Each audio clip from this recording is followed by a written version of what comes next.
Agora, então, a entrevista do dia com Maria Lídia Flandoli. Recentes crimes cometidos dentro da família reabre o debate sobre motivações e circunstâncias que estão na base desses crimes que geram perplexidade e chocam a população. E hoje eu entrevisto o sociólogo e professor Sérgio Adorno, que é diretor da Faculdade de Filosofia, Letras e Ciências Humanas da USP e coordenador do Núcleo de Estudos da Violência da Universidade de São Paulo. Muito obrigada, professor, por estar conosco. Professor, lar sempre foi sinônimo de segurança, de tranquilidade. Temos explicação para esses crimes que acontecem dentro da família? Bom, nós temos que, acho que primeiro levar em consideração que essa imagem que o lar é o lugar da proteção, do conforto, é uma imagem relativa.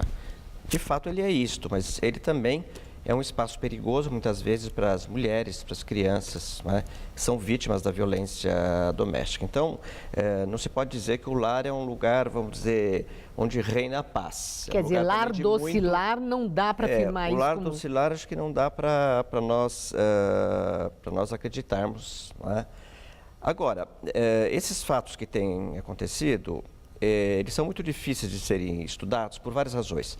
Porque eles não são, vamos dizer, comportamentos, não são fatos, vamos dizer, que ocorrem com muita frequência e que a gente possa, de alguma maneira, como pesquisadores, dizer assim, olha, eu tenho um padrão aqui de conduta, por exemplo, quando você tem um certo tipo de conflito, esse conflito pode resultar numa morte, não é? Então, nós temos que, de alguma maneira, observar esses casos e começar, de alguma maneira, examinar quais são as suas possíveis motivações. Não é de hoje que nós sabemos que a família está em crise, não é?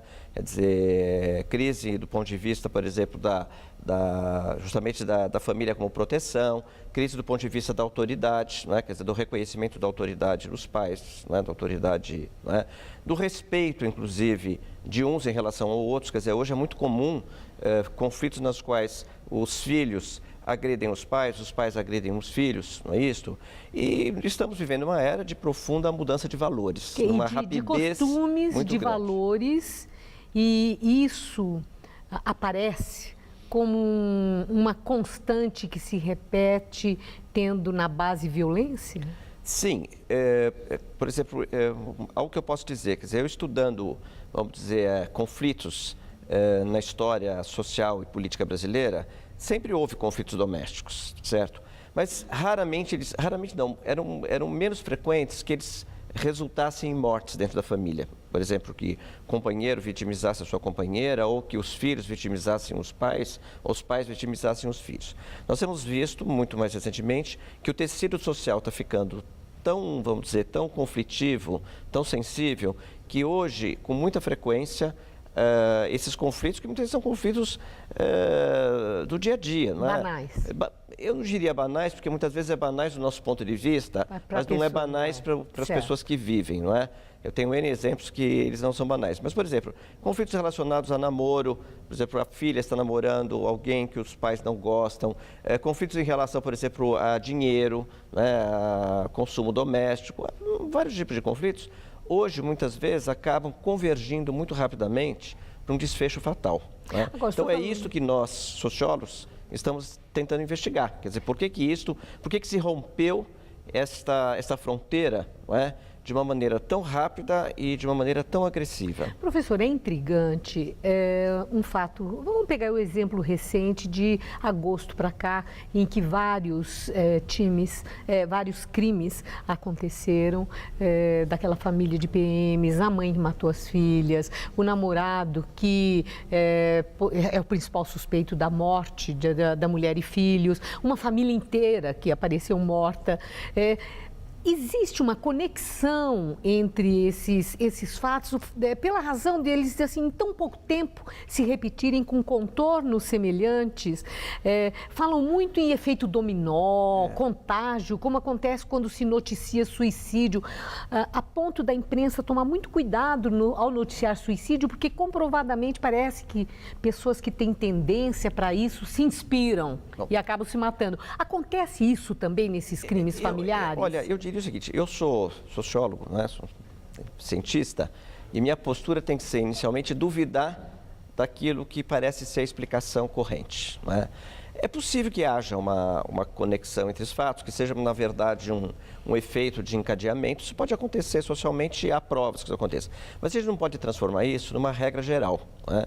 Pode ser que esses casos sejam casos conjunturais, numa situação, por exemplo, de profunda tensão que ocorre em famílias, que ocorre em bairros, etc., e acabam resultando nesses desfechos. Quer dizer, eu como sociólogo tenho que, de uma maneira, estudar caso a caso, tentar entender o que há de comum entre eles, o que há de divergente.